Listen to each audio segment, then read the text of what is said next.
Antoine Robitaille. Écoute! Oui, j'écoute. J'en suis pas revenu de ce qu'il a dit. On est là pour aider. Ben, je trouve que oui. On veut aider. Je suis là pour aider. Ouais. OK. Les deux. Écoute! Antoine Robitaille. La rencontre. Robitaille du Trisac. Monsieur Robitaille, bonjour. Hi, Benoit. How are you? You're pretty good, thank you. How about yourself, you crazy Pretty man? good. We're all Americans now. Yes, we we have are. the feeling that we vote today, don't Yeah. we? Pas mal quand même, hein? Surtout que, sais-tu quoi, Kamala Harris a quitté le Québec à cause de la loi 101, hein? C'est vrai? Ben, certain. Ah ben là, tu me l'apprends. Ben, Ben, raconte-moi je te ça. l'apprends pas, c'est clair.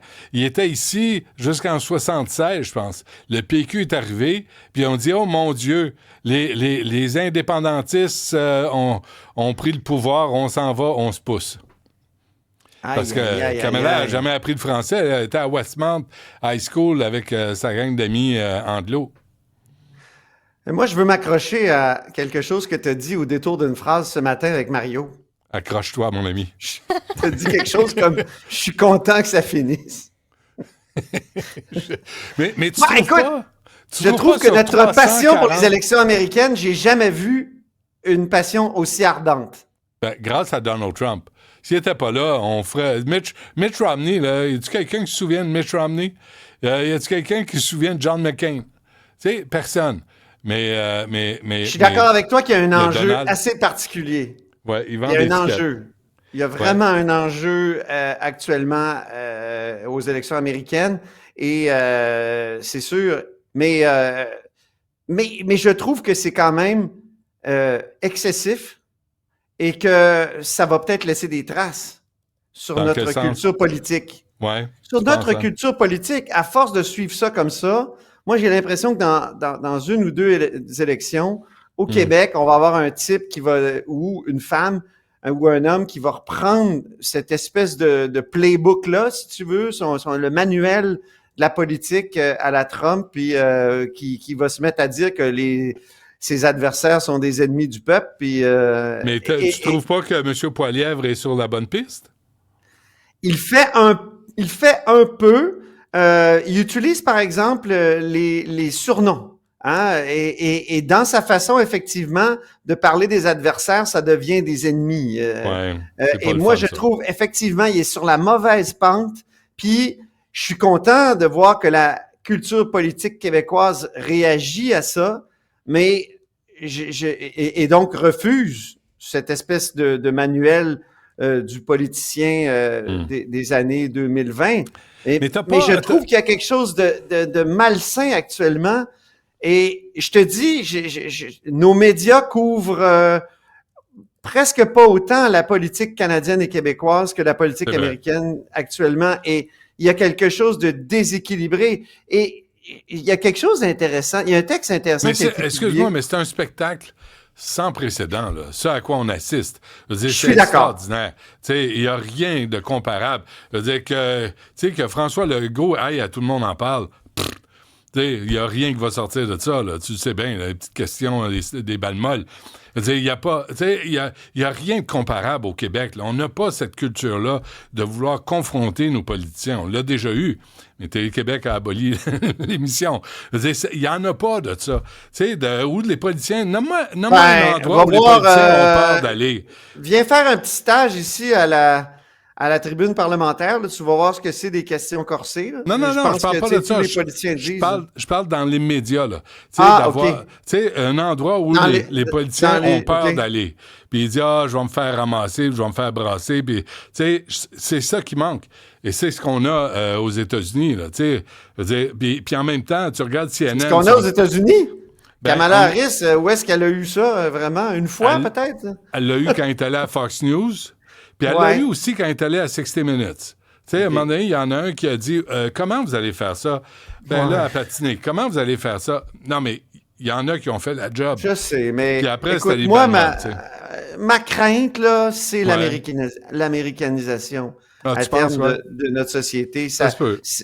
Depuis l'Internet public, depuis le numérique, les médias sociaux, le fait que notre culture, il fallait lire le rapport de Benoît Dubreuil, le commissaire à la langue française, là, qui nous montre à quel point là, le décrochage avec la culture locale est incroyable. Tu sais, et c'est l'américanisation de notre société. Je vais donner un exemple qui peut paraître anodin. Moi, en secondaire 5, tu sais, j'ai fait mon secondaire 5. Je te l'apprends peut-être, mais j'ai passé mon secondaire 5, j'ai gradué. Est-ce qu'on a lancé notre mortier en l'air, là? Est-ce qu'on avait des toges? Ben non! Mais c'est rendu que dans toutes les écoles du Québec, on fait ça. Oui? C'est vrai? Ça, c'est l'américanisation du Québec. Ça, oui, Et c'est juste un petit signe, mais je veux dire, c'est généralisé dans la langue, tu sais.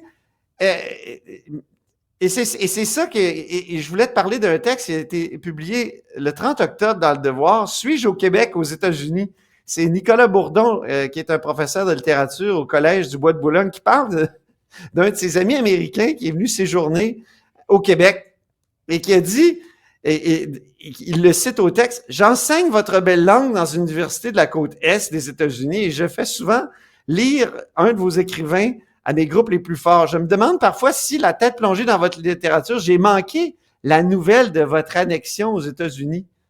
Êtes-vous devenu le 51e État américain sans que je m'en rende compte? » Et là, il dit, la passion, la fureur avec laquelle vous suivez l'élection présidentielle est-elle seulement causée par l'importance de l'enjeu ou ne signifie-t-elle pas Attends, bémol. votre... Bémol. Tu sais, que vous êtes en train de devenir des Américains. Et moi, je veux soulever cette question-là aujourd'hui parce que je trouve ça mets-la dans le contexte, assez intense. Mets-la dans le contexte. Va regarder CBC, va regarder CTV, va regarder Global News. Écoute, eux autres sont américanisés. Nous, on a québécisé la politique américaine. Tu sais, on a comme une distance. Mais va voir... Rosemary Barton, tu sais, puis va voir les bulletins de nouvelles. Adrienne Arsenault, ils sont là, ils sont aux États-Unis, ils vont dans les petits villages, font des reportages. C'est bien plus intense au Canada anglais qu'au Québec, là, de loin. Mais on est dans ça, nous aussi, là. Pas autant, sincèrement, pas autant. Pas autant. Moi, je regarde les bulletins de nouvelles canadiens-anglais, là, puis ils sont intenses dans leur couverture de la politique américaine. Parce qu'ils sont tellement plates eux-mêmes. OK. Alors, Bref. Moi, c'est la première chose que je voulais faire valoir, puis on pourra en discuter. La deuxième affaire, c'est... Hein? Sors ton pouce. J'ai peur quand tu sors ton pouce. Ça, c'est la première chose. affaire. Oui, deuxième affaire. Vas-y. Deuxième affaire, c'est couvrir Trump comme n'importe quel candidat normal. Parler de Trump, c'est pas un candidat normal. Et t'as l'impression, je veux dire, tu as raison, on le reprend. Tu as raison quand tu dis, c'est pour ça qu'on suit beaucoup l'élection, c'est qu'elle est particulière et que ce personnage-là est très particulier. Mais je veux garder le droit de dire qu'il est odieux et dangereux. Oh, absolument. Ça n'enlève rien. Il est odieux et il est dangereux. Dans son rejet des traditions démocratiques américaines, refuser d'accepter les résultats. D'avance, ben là, si je gagne, oui. Si je perds, je suis pas sûr. Ou l'ouverture à la violence politique, ce qu'il a dit sur les journalistes l'autre jour, là. Ouais. Moi, j'ai entendu un commentateur dire, mais il a réussi à consolider sa base. Hey, oh, you! Il appelait au meurtre des journalistes, là. Ouais, pour sortir ma casquette. Non, mais il disait hier, merde, j'ai oublié la mienne. J'en avais une rouge. Non, mais ça n'a aucun bon sens. T'as oublié ta casquette, elle est où? J'ai des amis qui m'ont apporté une casquette du Maine, puis elle est rouge, puis t'as l'impression que c'est MAGA, mais c'est Make Lobster $1.97 a pound again. Tu sais, ça n'a rien à voir, c'est sur le prix du homard. J'ai complètement oublié d'apporter ça. Maudite affaire. Ben, bref, je vais l'apporter. Parenthèse sur le prix du homard, moi, j'en étais pas revenu en Gaspésie quand il y a un vieux pêcheur qui m'avait dit, moi, quand j'étais jeune, les gens qui avaient du homard le midi, c'était des pauvres. En lunch, c'était les pauvres. C'était considéré comme de la scrap. Ouais. Bon. Ah oui. Imagine. Aujourd'hui, c'est tout l'inverse. Des pâtes au homard. Donc, ah oui, ah bon. Je vais ressortir mon pouce. Ouverture à la violence politique. Oui. Et il l'a dit plusieurs fois. Il a tenu des propos vraiment épouvantable. Il a aussi dit qu'il était prêt à punir ses adversaires politiques, puis qu'il voulait nommer des gens à la loyauté absolue. C'est ce qui changerait avec un premier mandat Trump. Donc moi, le couvrir comme si c'était n'importe quel, tu sais, il y a quelque chose qui me révulse à dire que à dire bon, OK, oui, mais, c'est sa stratégie, mais tout ça, parenthèse, mais hey, écoute, parenthèse, oui. Antoine. Sors ton J'ai- pouce. Non, je sors rien, moi, parce que ça va être trop impressionnant. Oh. Non, c'est parce que j'ai des... fais, là.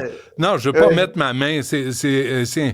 C'est comme Trump avec, Ouais, mais il y a des petites mains, tu sais, Harold Palmer. Oui, puis, tu sais, Trump est comme ça, puis Il dit dans les douches, il était impressionnant. Il nous a vraiment Ouais, sorti ça. mais Donald, je pense qu'il l'est pas. Fait que, Aïe, aïe, tu sais, aïe. on veut pas aller là.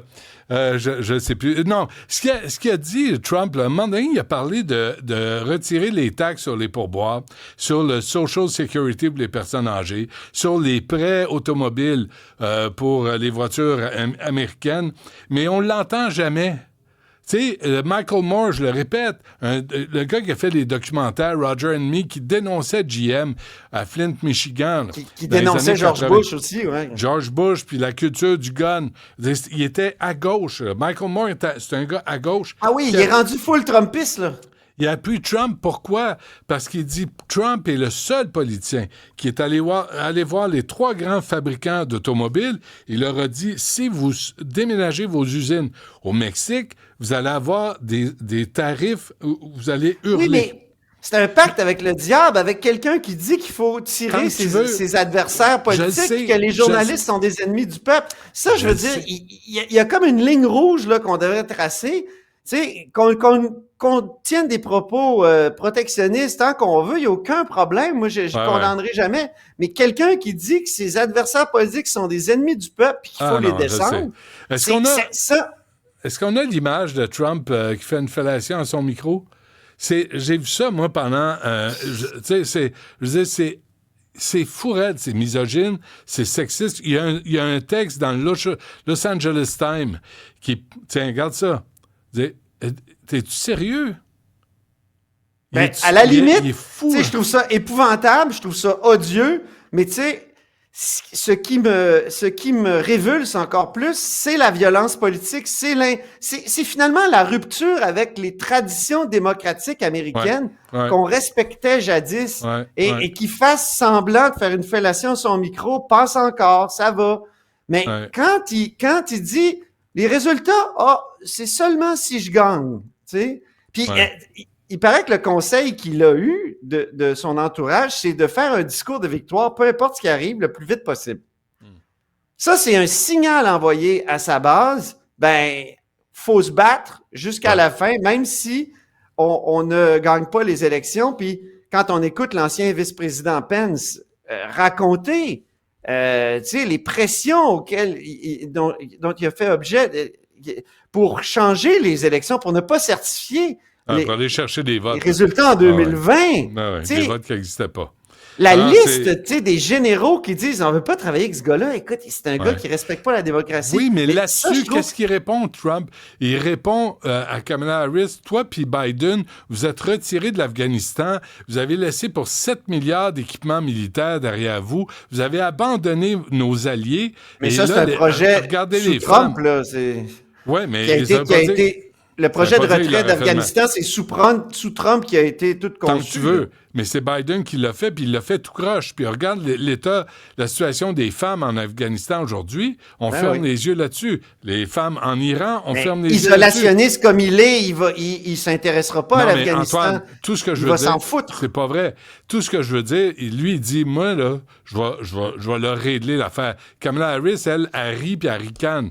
Puis elle ricane, mais jamais elle parle de cette jeune de 30 ans qui est disparue en Iran parce qu'elle était écœurée de se faire harceler. Elle était en sous-vêtements. L'as-tu entendu là-dessus, elle? Zéro. Écoute, j'ai pas tout suivi, là, donc je veux pas... moi, il faut suivre la politique québécoise aussi, puis... non, mais ça va reprendre demain. Fais-toi l'idée, elle va reprendre demain. Ben, aujourd'hui, il y avait une bonne interpellation. J'y vais très rapidement. Sur vraiment. Le privé en santé, ça devait avoir lieu vendredi. Ça a été reporté ce matin. Puis c'était une belle suite aux annonces d'hier sur l'obligation dont tu parlais, je pense, juste avant moi avec ton invité précédent. Ouais, C'est ça, les médecins donc résidents. de forcer les jeunes médecins à Ouais. rester au Québec puis à travailler au public. Là, ce matin, c'est ce qui a été beaucoup discuté, c'est le fameux va-et-vient, la possibilité pour certains médecins de se désaffiler le vendredi, d'aller faire des belles opérations, puis de revenir après ça au système public. C'était bien intéressant aussi, parce que moi, il y a un chiffre que je connaissais pas, puis c'est Vincent Marissal qui l'a sorti. Il y a 12 médecins dans le rest of Canada là, qui sont totalement désaffiliés de du système de santé ou de leur système local de santé. Au Québec, il y en a combien? ça frise le 800. Ah ouais. On est une société distincte sur ce côté-là. Puis Marissal, il y a eu cette formidable, il a rappelé cette anecdote incroyable du médecin qui lui dit « T'es pressé pour tes hanches? Ben, tu pourrais venir l'autre bord de la rue. Moi, j'en fais des hanches à 35 000 $. On pourrait te faire ça beaucoup plus vite. » Et ça, justement, c'est probablement une mauvaise utilisation du privé en santé qui doit rester complémentaire. Ah oui, OK. On s'arrête là-dessus, certain. Bon, ben, bonne soirée électorale américaine, puis demain, ben, on viendra au Québec. Merci, M. Gros-Pouce. See you later, alligator.